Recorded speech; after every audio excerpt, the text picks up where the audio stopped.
In the years since it was created, Congressional has developed and matured as all living things must. Molded occasionally over the years by the giants of course design, Congressional has achieved a grandeur of which the current membership is understandably proud. In 1926, Tommy Armour became the second head pro of the club when he succeeded James Crabb. He then went on to win the U.S. Open title in 1927. By 1929, the demands of the Pro Tour were so great on his time that he was replaced as head pro by his brother Sandy. Sandy Armour served the club for 6 years before moving on. In 1938, a gentleman named Withy Cox arrived on the scene for what would turn out to be 30 years of service to the club he loved. Prior to becoming head pro at Congressional, Withy had a brilliant career as one of the pioneers of the Pro Tour. He even won 4 straight tournaments on the tour one year. Congressional has seen a steady parade of presidents, vice presidents, ambassadors, senators, and representatives over the years. They came to test their skills on one of the finest layouts in golf.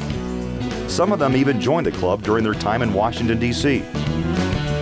Bing Crosby, Gary Cooper, and Bob Hope are just a few of the names of Hollywood stars who have also come here to play a round of golf. Vince Lombardi and Otto Graham both joined the club during their stints with the Redskins. In 1935, Congressional hosted the National Intercollegiate Golf Championship.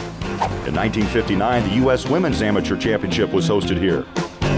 The 1964 U.S. Open was the scene of one of the most dramatic finishes in Open history. Arnold Palmer led the field going into the final 36 holes.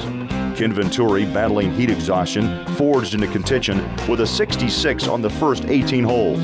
So desperate was his condition that Dr. John Everett, a Congressional member, and a registered nurse were at his side on every hole to administer salt tablets, liquids, and wet towels.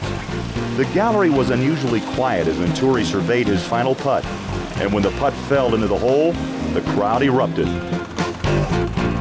Over the years, Congressional has hosted several national championships and the Kemper Opens between 1980 and 1986.